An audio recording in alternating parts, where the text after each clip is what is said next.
All right, so it's time to start working on the rear control arms and getting rid of that spindle pin, getting that out of the way. So I guess we'll get started.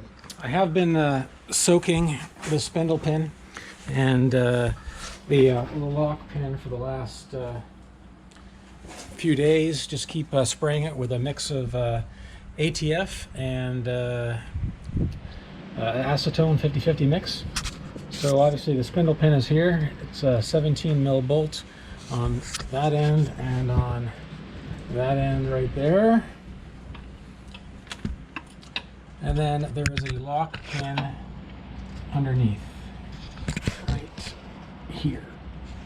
So the lock pin is a 12 mil, and again the end, the spindle pin bolts are 17 mil. So my intent is to remove the remove the lock pin and push it out, and then we'll look at removing the spindle pin bolt nuts, and I'm going to put one spindle pin nut back on and try and get it to spin once the lock pin's out, and if that works, I'm hoping then I'll soak it a little bit more down through the hole where the lock pin sits, and we'll go from there. So let's see if we can get this lock pin undone. Alright, well that nut came off real easy. Alright, so I got the 3-pound hammer now. I'm going to put the nut back on so I don't mushroom the pin.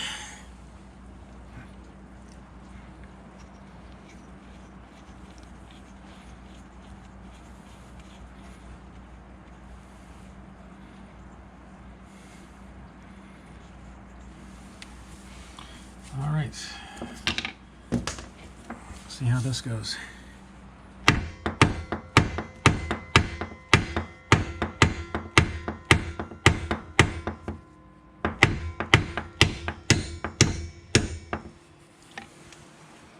There we go. Pin started to move. Good stuff. I'm just gonna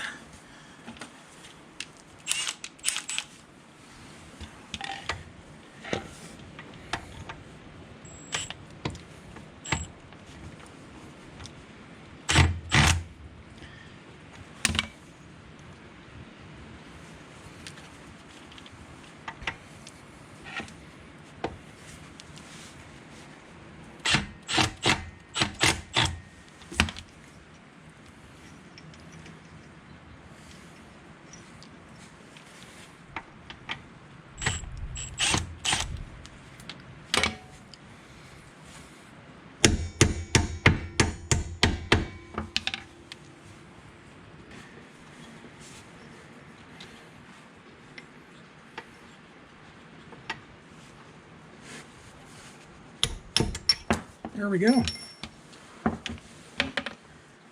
All right. So here is the spindle pin lock pin.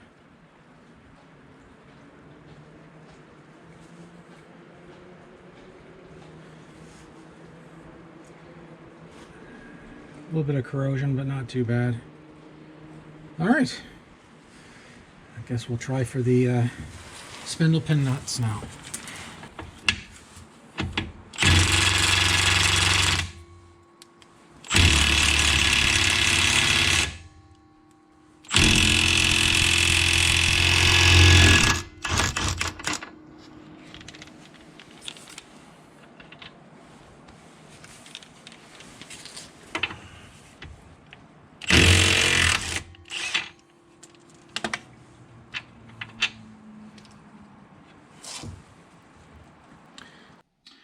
All right, I guess we'll see.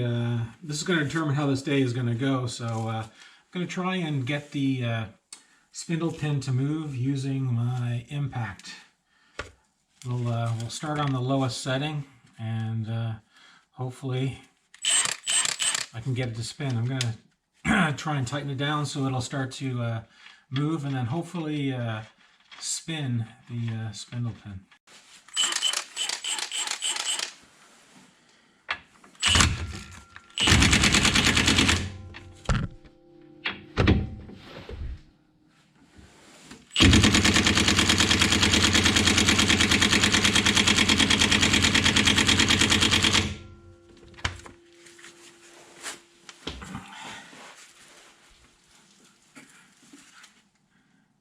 Yeah, it hasn't moved yet.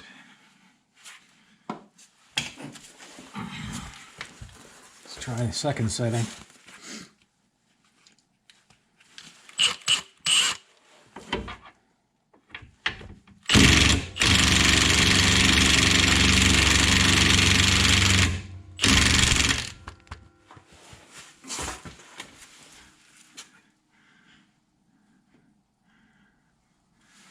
I think it's starting to draw it out anyway. We'll see if we can get it to spin.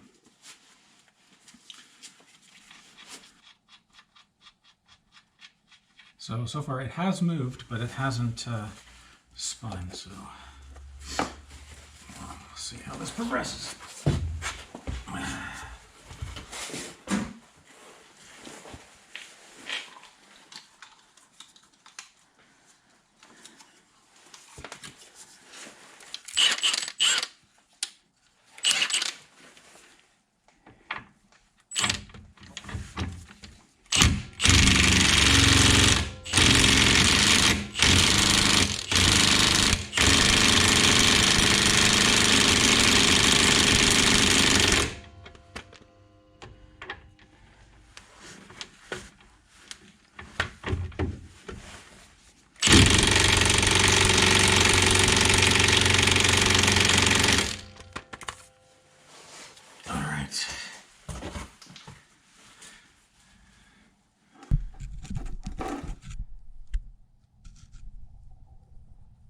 Yeah, it's definitely moved.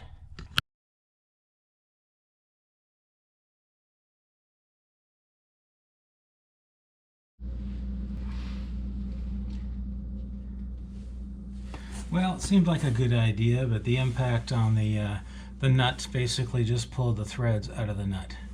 So at least the threads are okay, I believe, on the spindle pin still, so I guess we'll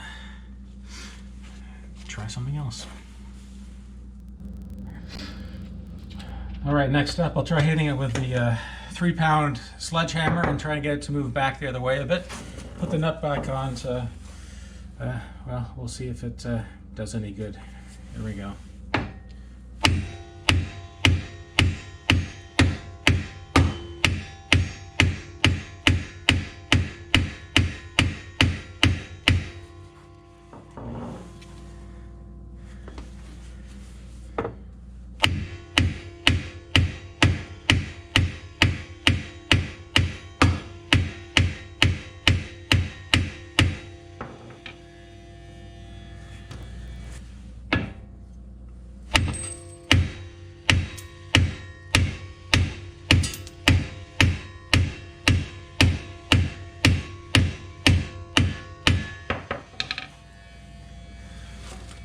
Well, it's definitely moving. Try and, I guess, beat it back the other way again. And the brake drum's coming off too. All right.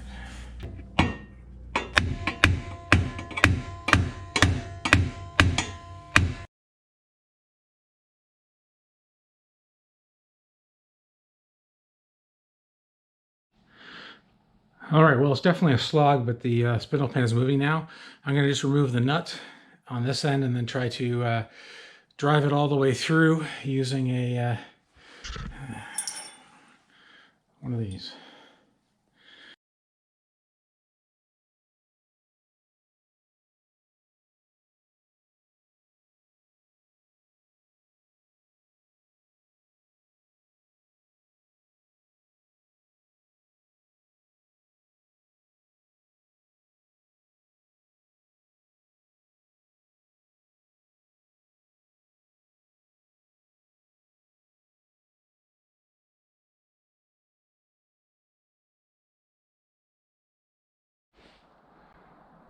Wouldn't you know it, as I was getting progress and starting to move the spindle pin, my camera's card filled up, so I had to go in the house, have some lunch, and download the camera. But the one spindle pin is out. I'm going to do the same thing I did on this side, on the other side. Well, almost all the same thing. So I'm going to put a couple of washers on the one side with the nut, use the impact on the low setting, trying to get the spindle pin to move. Once it moves, I'll remove the washers and use a 3-pound sledge to bash it back and forth and get it moving and freed up. And then after that, be able to pound it all the way through. I think you can see here, there's the shiny bit on the top where the lock pin goes in. I think that rises up when the lock pin goes in, I think, and that's what causes a lot of the friction and difficulty moving it, and some rust, of course. But I think moving it back and forth helps grind that down a bit, loosen it up, so that you know, we can actually get the thing moving all the way out. So I'm going to do the same thing on the other side. Wish me luck. All right, of course, before I start trying to remove the spindle pin, I have to remove the lock pin first.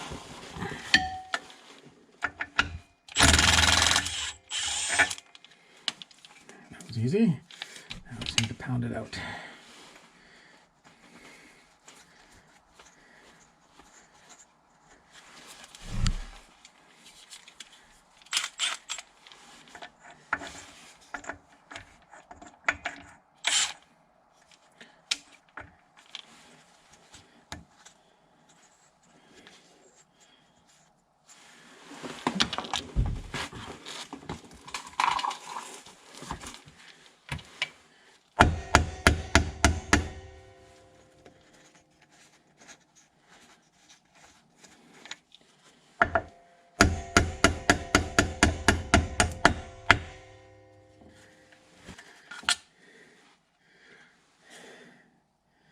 Pin is out.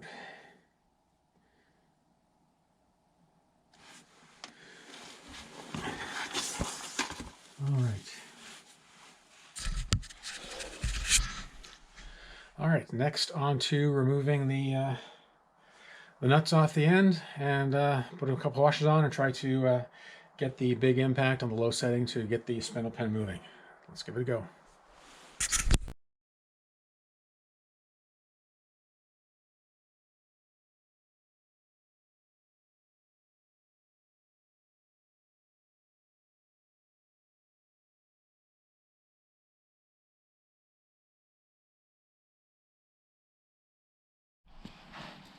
In this case, I accomplished what I was trying to on the other side. I've got the whole thing to spin, so hopefully that'll help loosen up the flats there a bit anyway. So watch.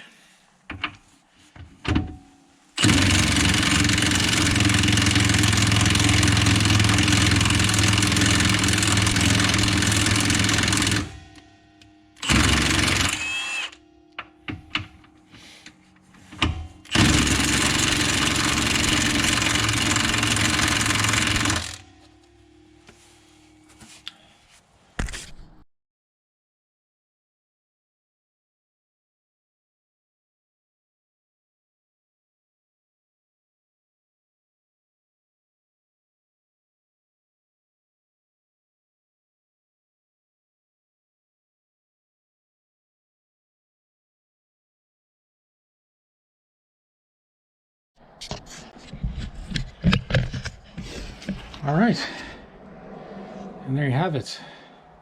Second spindle pin removed. That was real time. Like I said, I've had the car for 30 years. I have never removed these. They may never have been removed. And yeah, a bit of effort, but again, I'm lucky in this car has not never been winter driven. So it was a California, Texas car, and there you go. That's how I remove my spindle pins. All right, so let's just review the removal of the spindle pins. This is the passenger side one and the driver's side spindle pin. So the passenger side spindle pin, I tried to use the impact wrench with the 2 washers and the nut to get the entire thing to spin and then loosen itself up. That didn't work. I think probably because the ridge here where the spindle lock pin goes in was probably too high and it wasn't allowing it to spin there. At least this is my guess.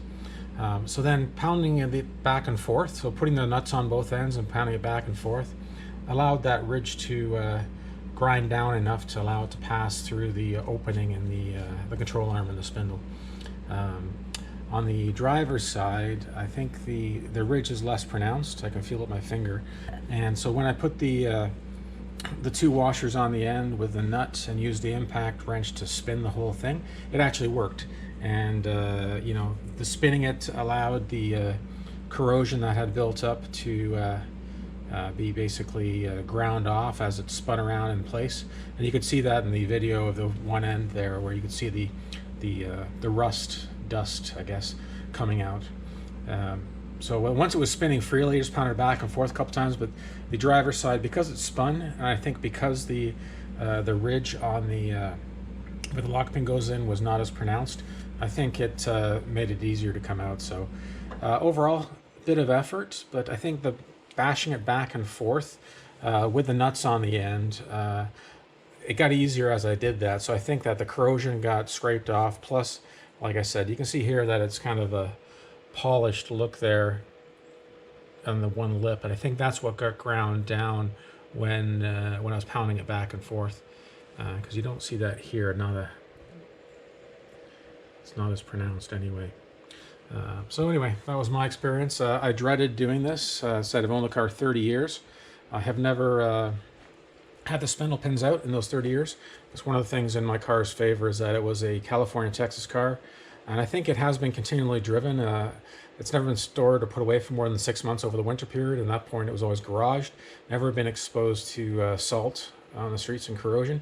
So I think that made it a big difference and made it a little easier to come out. So yeah, hopefully somebody can find this video useful, and hopefully you'll have success removing your spindle pins.